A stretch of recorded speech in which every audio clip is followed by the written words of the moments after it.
Hey everybody, and welcome back to Lindsay's Little Library. So today I'm kind of doing something a little different. I'm sure a lot of you have heard me exclaim before in videos how much I love books that have maps in them. I don't know what it is, it gets me super excited. I love seeing a cool map in a book. I think it helps me understand either the world or the situation or the time period a little bit better when I have a map to kind of go back to, and I reference them quite a bit when I'm reading those books. So I thought I'd bring to you today some of my favorite maps in books. So I haven't read all of these books yet, but I have read some of them, so maybe we'll start with the ones that I've already read and give you a little synopsis. So I thought a lot of them would come from the fantasy books, but there's actually maps kind of in just about any book out there. So these are just some of my favorites. So first off, we're going to start with Carvel by Stephanie Garber. This takes place in a magical carnival. So you get invited to Carvel first, and you either go there as a participant in what's happening, or you can just be a spectator. So this one definitely needs a map for sure, because you do need to reference it during some of the timelines and stories to understand kind of where they are within this. But look at this. That's Carvel. It's so awesome. And you can just see, I don't know, it just feels magical, right? The Carousel of Roses is a big thing in here. The Glass Tavern's huge, and you got to know where this kind of Castillo is, and like this is all waterways that they have to travel on. It's very, very cool. So awesome book, really love it. I can't wait. I gotta get to Legendary sooner than later. That's the second book in the series. My next book with an amazing map in it is Children of Blood and Bone by Tomi Adeyemi. This one again is a fantasy book, lots of magic involved, and there's definitely a quest that they go on. So again, you have to reference the map to be able to be like, okay, they started here, where are they heading, how did they get there so quickly? Oh, because it's like right next door.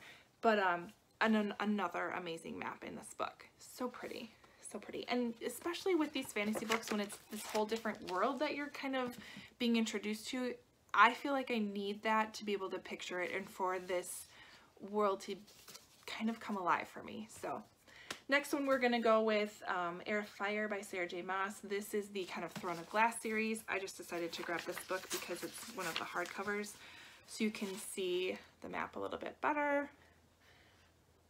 And because this is such a different world, again, you can't compare it to what we live in right now. So you really need this to understand where they're going, what they're doing. But another really great map. And Sarah J. Maas just does maps really well. I gotta find the other one sitting around here, because her Court of Thorns and Roses also has an amazing map in it. Right? So you have the human world over here. Here's the fairy realm where they kind of live, and the different courts that they live in. And again, because when you travel between these courts, you kind of have to understand where they are, where they're positioned, what's going on. Great map in that book. So let's talk about books that I haven't read that have some amazing maps. We'll pull this one off the shelf. So we have The Glass Sentence that has a penny stuck to it. That's probably one of my kids. But this follows a girl who is an apprentice to a map maker, or her dad was a map maker. And it's set back in time, but I believe, is there some time travel involved? I feel like, I don't remember, but look at the map. Of course, a book about map makers is going to have a map in it, right? But another really pretty map. I almost prefer when they put the maps like as part of the hardcover instead of in it, but that's okay. Next up we have Like a River Glorious by Ray Carson. This is the second book following, what was the first book?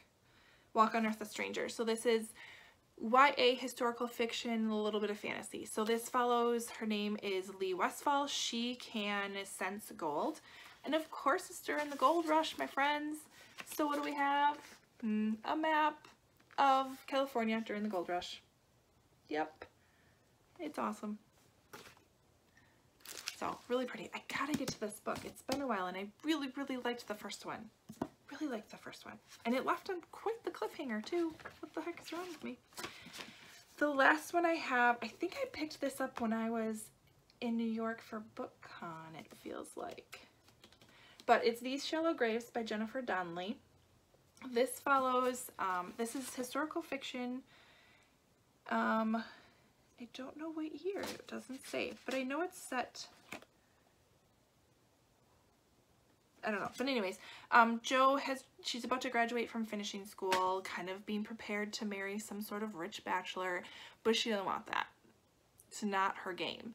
She wants to be a journalist. And so she's dealing with that, and all of a sudden her father supposedly commits suicide. He's a pretty prominent newspaper, does he own a newspaper editor or something like that? He also is a partner in a huge shipping company. Apparently ends up accidentally shooting himself when he's cleaning his gun, and Joe's like, no, that's not my dad.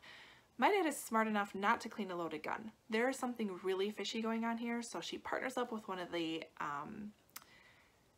journalists from the newspaper and starts to uncover some secrets, and it gets messy, it sounds like. But I love it because look at the map of New York, right? How cool is that? I'll take it.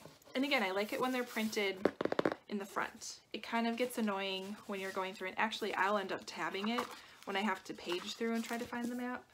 Yeah, put it right in the front for me, people.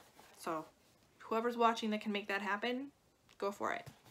But that's awesome too.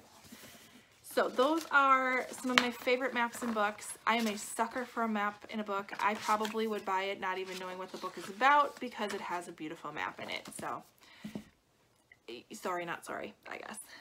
Anyways, is there anyone else out there that loves maps and books?